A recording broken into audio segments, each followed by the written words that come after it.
მოგესალმებით ჩვენო გამომწერებო მაყურებლებო. დღეს ჩვენ არხზე იქნება SUV-ების ჯახი და შედარება. იაპონური QX70 ამერიკული Grand Cherokee-ის წინააღმდეგ. იაპონური V6 америкული Verva-ს წინააღმდეგ. Озорной гуляка, им не все до фени, но живу в любви к животным, к людям и растениям. Я как Есенин кочую в мире потрясений, утопая в воспоминаниях моих творений. Я люблю тебя, но не встану на колени. Поверь мне, руку доверь мне, мечтаю с тобой встретить. ნახოთ როგორი შედეგები გვექნება. მონაცემებს რაც შეეხება QX-ი ყავს გადაღებული და იცით, მაგრამ მაინც შეგახსენებთ 330 ცხენამდე აქვს, 365 ნიუტონ-მეტრამდე და 2 ტონამდეა სადღაც რა.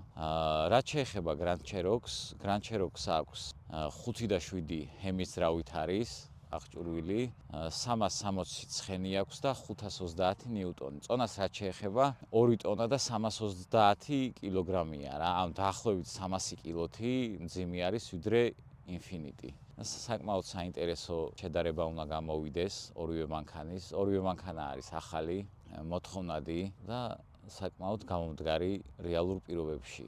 არც ერთი მანქანა არ არის მალფუჭებადი, ორივე გამძლეარი, ორივეში საუკეთესო ძრავები დევს, 3 და 7 ყველა მისით VQ VH-ერი, 37 ძალიან ბევრ მოდელში დევს და გამომდგარი ძრავია. Nissan Infiniti აწარმოებს დიდი ხანია, წლებია უკვე და ბევრ მოდელში დევს. რაც შეეხება 5 და 7 ჰემის, ეგეც ამერიკელების უსაყვარლესი ძრავია, ძალიან ბევრ მოდელში დევს და გამომდგარი ძრავია ერთი სიტყვით, კმაყოფილები არიან. ამერიკელები პირველ რიგში და მე პატრონეების ვინც ყიდულობს არავინ არ უჩივის ამ ძრავებს, ესე რომ ვთქვათ რა. დანარჩენი გამოვლობას რაც შეეხება, ორივე ნორმალურია, მაგრამ Grand Cherokee ჯობია გამოვლობით, მაინც ნამდვილი ჯიპია თავისი ხიდებით და რაზატკებით. QX რაც შეეხება, ესეც 4-ვე წამყვანია, მაგრამ უამინდობაში, პატარა უგზოობაზე კარგია, მაგრამ სერიოზულ ოფროუდებში დიდად ვერ გამოირჩევა რა. ამიტომ ოფროუდებზე ჩვენ არ შევაჯიბრებთ დღეს ამ მანქანებს, შევაჯიბრებთ 0-იასებს, 402 მეტრებს, როგორ ივლიან და როგორც უწერიათ ფურცელზე, ქარხანამ რას დაუწერა, იმ დროებში ივლიან თუ არა და ერთმანეთს შევადარებთ რა, საინტერესო იქნება იაპონური V6 ამერიკული Verva-ს წინააღმდეგ რა. ვფიქრობ, საკმაოდ საინტერესო ორთაბრძოლა უნდა გამოვიდეს. დანარჩენს კიდევ ვნახავთ რა. ეხლა კაპოტებით სავხადოთ, ძრავებს ჩაგახედებთ მაინც, როგორ გამოიყურება ამ მანქანის ძრავები. ორივე მანქანის ძრავში ჩავიხედოთ მაინც. ესეც ჩვენი ჰემის ძრავი 5 და 7 Verva, საკმაოდ ცნობილი ძრავი, გამომდგარი ძრავი და საყვარელი ძრავი ამერიკელების. ნიუტონ-მეტრიც საკმაოდ კარგი აქვს ამ ძრავს, 530 ნიუტონ-მეტრი აქვს. ცხენი არა აქვს მაინც და მაინც ბევრი 360 აქვს, მაგრამ ამ მანქანას ყოფნის თავის საქმეს აკეთებს რა. ნიუტონებს შორის საკმაოდ დიდი სხვაობა არის. ამ მანქანას აქვს 530 ნიუტონ-მეტრი, Infiniti-ს აქვს 365-370 ნიუტონ-მეტრი და ნახოთ ეგ ნიუტონ-მეტრი გადაწყვეტავს თუ არა წონათა სხვაობას და მოერევა თუ არა ამ წონას აჯობებს თუ არა 300 კილოს, რაც არის ამ მანქანებში სხვაობა რა. ეხლა Infiniti-s ძრავში ჩაგახედეთ მაინც, რომ იცოდეთ. იაპონელის გული 3 და 7 VQ-37 VH-ერი, VVL-ით აღჭურვილი, 2 დროსელით არის, 2 შემშვებით. გამოიმუშავებს 330 ცხენს რა და 365 ნიუტონ-მეტრს. საკმაოდ კაი ძრავია, ესეც გამომდგარია. ესეც ბევრ მოდელში დევს, როგორც ჰემის ძრავი, უამრავ მოდელში, რა ვიცი. Nissan Infiniti ძალიან კმაყოფილია ამ ძრავით და თავი აღარ შეუწუხებია სხვა ძრავებით და ექსპერიმენტებით. ეს ძრავი რო გამოუშვეს ყველა მოდელში ეს ჩადგეს თითქმის და დღემდე აწარმოებენ ამ ძრავებს რა, იმიტომ რომ კაი ძრავებია და გამომდგარი. ახლა კი გადავიდნენ ტურბინიანებზე, მაგრამ ამ ძრავს ყველა იმადლიერება ვისაც ყავს რა. ბაგაჟნიკებში ჩავიხედოთ, ადგილები ვნახოთ, იმიტომ რომ SUV-ები ვისაც ყავს. ბაგაჟნიკები საკმაოდ და სათავსოები ესეთ მოთხოვნადია რა, როგორი ადგილია, უკან როგორი ადგილია, მგზავრი როგორ ჯდება და ესეთი რაღაცეები რა. სპორტული მანქანა ვისაც ყავს, იმას არ აინტერესებს, მაგრამ ვისაც ჯიპი ყავს და SUV, იმას აინტერესებს. აი, ტიპიური ამერიკული სალონით, არაფერი ზედმეტი. აჰა. შვენილი სივრცე არის. უკან ნორმალურად ზის ადამიანი გამართულად თავთანაც არის ადგილი, თავს არ უტყავჭერს. ეგ ერთი დიდი პლუსი არის, იმიტომ რომ ზოგი SUV არის უკან როგორც სედანში ზიხარ, ისე ზიხარ SUV-შიც. რა აქაც აი ნახეთ, ტიპიური ამერიკული ყველაფერი მარტივია ამ მანქანაზე, უმარტივესი. არაფერი განსაკუთრებული და გადატვირთული. აჰა, მშვენიერი სათავსო ადგილი. ტვირთის წასაღებაც, ამოსაღებაც, საკმაოდ დიდი სივრცე არის. ინფინიტშიც ვნახოთ, აბა უკანა მგზავრი როგორ თავსდება და ბაგაჟნიკიც ვნახოთ სათავსოს, შევადაროთ Grand Cherokee-ის უკანა მხარეს. მნიშვნელოვანია რა, SUV-საც ყავს, ეგ თემა მნიშვნელოვანია ყველასთვის.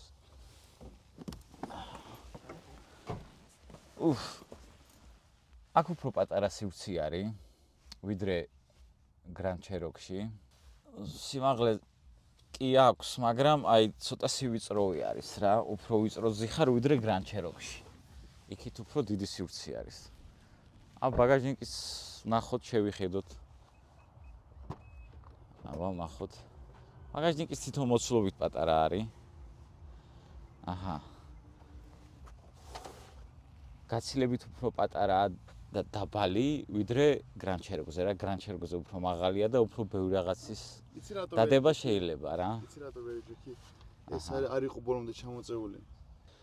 აბა უკეთესი გახდა? უკეთესი ოდნავ კი, მაგრამ დიდი სხვაობა არ მაქვს ამაგან და საბოლოო ჯამში მოკლედ Jeep Cherokee-ში უფრო დიდი ადგილია უკან ვიდრე QX-ში რა, Infiniti-ში. იმიტომ რომ ეს crossover-ი არის წესი. ორივე Jeep-ის კლასია, SUV კლასია რა. ერთი ეს უფრო ლამაზი დახვეწილი დიზაინი აქვს, მომრგვალებული ფორმებით და Jeep Cherokee ნამდვილი ამერიკული ბრუტალური მანქანა, რომელიც არის ისეთ გაკეთებული რა, ხისტად მამაკაცისთვის. ამ მანქანით ქალები ცივლიან და ის მხოლოდ მამაკაცისთვის არის შექმნილი. ხო რა, იანკების მანქანაა რა, მაგაც საყვარელი მანქანაა. ამერიკელებისთვის კი ეს კიდე პატარა ჯიპი არის, მათ მოგეხსენებათ დიდი ჯიპები ევასება და მოცულობით და პიკაპები და რაღაცა ამერიკელებს უყვართ რა, დიდი ჯიპები და დიდძრავიანი ჯიპები. ეს იაპონურები უფრო კომპაქტურები, პატარა, ლამაზი. ეგ თავიანთ ეგოს მაგითი იმაღლებენ, ნუ ესეთი მანქანები უყვართ, ბრუტალური მანქანები რა. ჯიპებშიც და სპორტკარებშიც და რა ყველგან დიდი ძრავი, დიდი მოცულობა, ბევრი ცილინდრი, დიდი ზომები, დიდი გაბარიტები, რავი, ამერიკელების საყვარელი მანქანა მოკლედ და აქეთ კიდე იაპონური მოხდენილი პატარა SUV რა, რომელიც უგზოობაში გამოგადგებათ, მაგრამ ისევე რა როგორც ეს მანქანა, ეს უფრო აიტანს ოფროუდზე სიარულს და ტალახებში სიარულს ვიდრე ეს მანქანა. დანარჩენი კიდე ნახოთ ვინ რომელი მანქანა უფრო ჩქარია და უფრო უკეთ დადის სწორეზე რა. ეგეც ხო გაინტერესებს, მე რა რო ჯიპები არიან. წავიდეთ გავზომოთ? წავიდეთ, დროებით გავზომოთ, შევადაროთ. ერთმანეთთან გავზომოთ და შევეჯიბროთ რა. შევაჯიბროთ ერთმანეთს Америка versus Япония. Я озорной гуляка, и мне все до фени, но живу в любви к животным, к людям и растениям. Я как Есенин кочую в мире потрясений, утопая в воспоминаниях моих творений. Я люблю тебя, но не встану на колени. Поверь мне, руку доверь мне, мечтаю с тобой встретить. დავთვალო სამამდე. თვალე მე. 1 2 3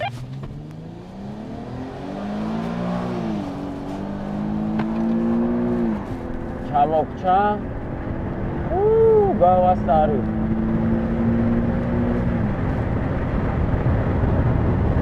სო. აკარის.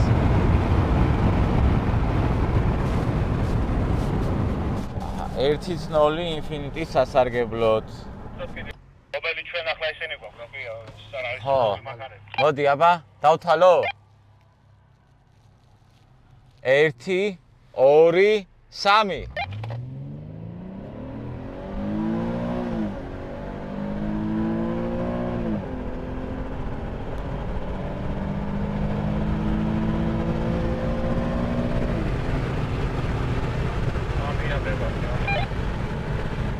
2-0. არც მომიჭიმია გაზი თორმოზე არ მეჭირა, პოსტი გაზი დავაჭირე. 1 2 3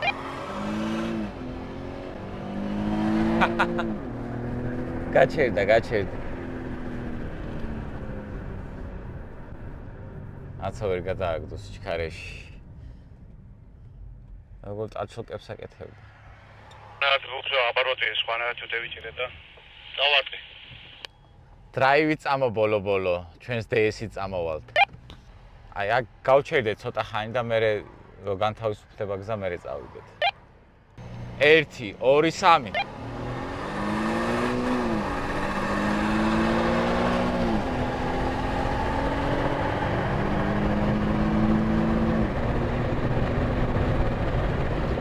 გავედით გაგორებულიდანაც. ერთი სიტყვით 3-0 რა. ადგილიდანაც გავასწარით და გაგორებულიდანაც. ფაქტია, QX 70 უფრო ჩქარია ვიდრე Grand Cherokee. ახლა დროების გავსინჯოთ 402-ები და 0-100-ები, აბა.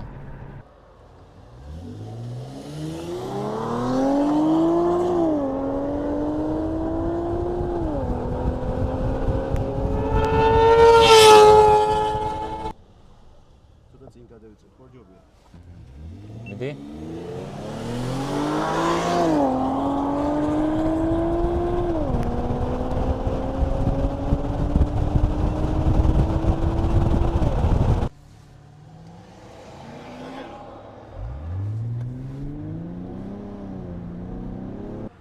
ესეც ასე, მეგობრებო.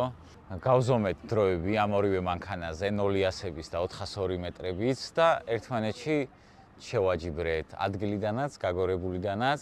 ამ ეტაპზე გამარჯვებულია Infiniti QX 70.